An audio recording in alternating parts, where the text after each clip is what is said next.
Imagine this. A stranger in a cheap uniform storms up your ramp, grabs your disabled child's wheelchair, and snarls, "Shut up. Your son is coming with me." My pulse hammered like a war drum the second I stepped outside. What happened next turned a quiet morning into a battlefield, exposed a twisted kidnapping plot, and left two bullies bleeding, broke, and behind bars. This isn't just an HOA horror story. It's the day a fake cop learned the hard way. Mess with my autistic son, and you meet a Navy dad who's done playing nice. Drop a comment right now. Which country are you watching from? Let's see how far this story travels. 2 weeks. That's how long we'd lived in Maple Grove Estates when the mask came off. Boxes still half unpacked, dishes stacked in the sink, the smell of fresh paint still in the air. We chose this neighborhood because the streets were wide, the lawns green. Perfect for Alex, our autistic son who lights up the world with quiet smiles and soft little hums from his wheelchair. Day 1. HOA President Karen Whitaker spotted him rolling down the sidewalk. She gave that tight, disgusted smile, then turned to her friend and whispered loud enough for the wind to carry it straight to us. "They're really letting anyone move in now." My wife Sarah squeezed my hand. We let it go. New place, new people, right? Wrong. Next came the official letter, "Wheelchair ramp violates visual harmony of the cul-de-sac." Then complaints that Alex's gentle humming was disruptive noise. Neighbors started getting texts. "That family is disturbing the community balance." 2 days before everything exploded, we caught Karen herself on the street, snapping photos of our ramp, muttering under her breath, "That boy doesn't belong here." We still said nothing. We just wanted peace. That morning my truck was gone for 10 minutes, just long enough for Karen to make her move. I pulled back into the driveway, engine still ticking as it cooled. Sarah and Alex were on the porch enjoying the sun. Then I saw him, a burly guy in a fake security uniform, badge sticker already peeling, marching up our ramp like he owned the place. He pointed a thick finger right in Alex's face. "This child must be removed. He does not meet HOA behavior standards." Alex froze, hands pressed flat on the armrests, eyes huge, the way he always gets when the world feels too loud, too scary. Sarah stepped between them, voice shaking with fury. "He's autistic. He didn't do anything wrong." The fake cop didn't even look at her, just sneered at my son and said, cold as ice, "Your child violated community behavior expectations." Then he did it.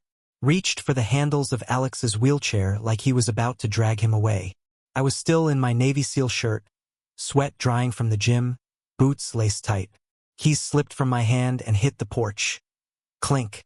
Everything inside me snapped. I placed myself between that man and my boy. Voice low, calm, the kind that makes the air itself feel heavy. "Touch my boy again, and watch what happens." He smirked, leaned in so close I smelled his cheap cologne. "Try me, tough guy." Sarah grabbed my arm. "Honey, don't." But mid-sentence his hand shot forward again, not at me, at Alex, going for those wheelchair handles a second time. I didn't decide to move. My body just reacted. My hand clamped his wrist midair, twisted hard, clean joint lock. His whole body folded like someone pulled the plug. A high, ugly scream tore out of him. I shoved him back down the ramp. "That's strike one." He staggered, clutching his arm, face purple with shock and rage. But stupidity is a hell of a drug. He squared up again. "You're assaulting an HOA officer," he shouted, voice cracking. Sarah barked back.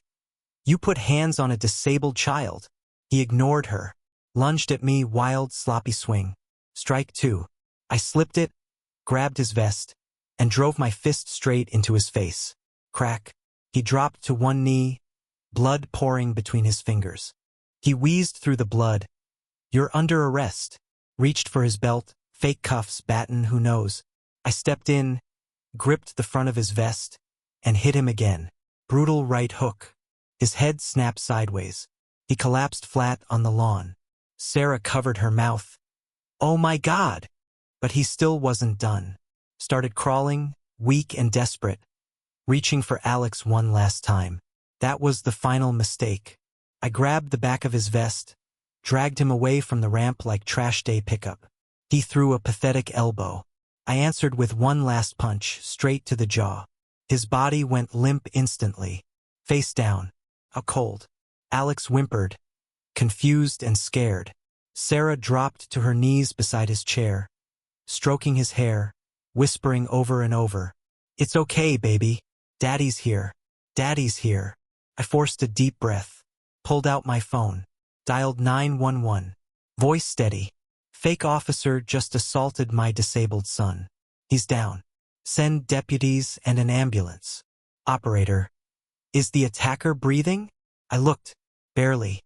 "Yeah. But he's not waking up anytime soon." Neighbors came running. One held up his phone. "I got everything, your Ring cam and mine. He grabbed your kid twice."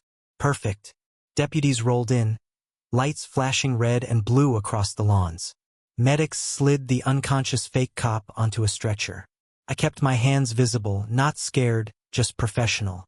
A young deputy asked Sarah, "Ma'am, did he ever strike your child?"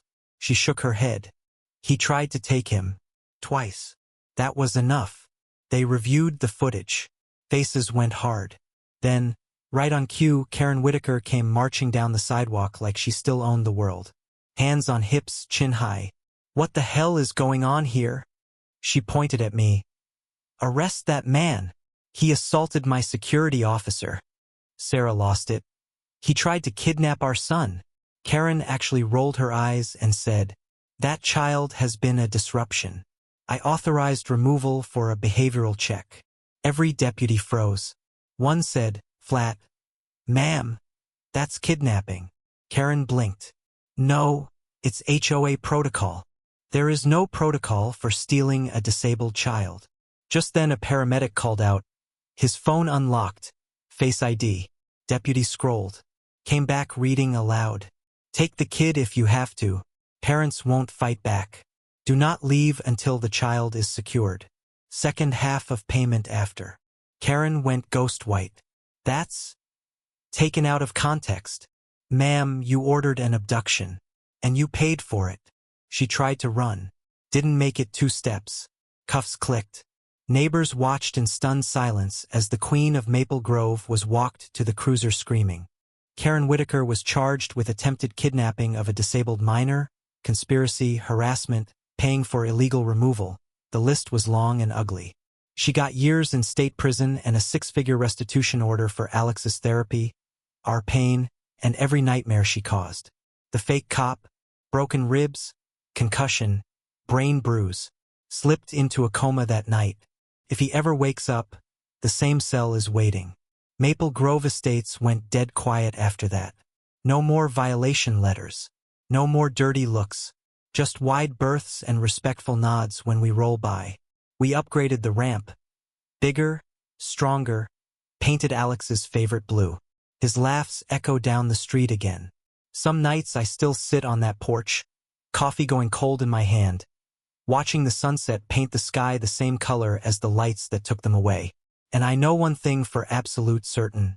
Family isn't just who you're born to. It's the line you draw in the concrete. The one that says, "Not my kid, not today, not ever."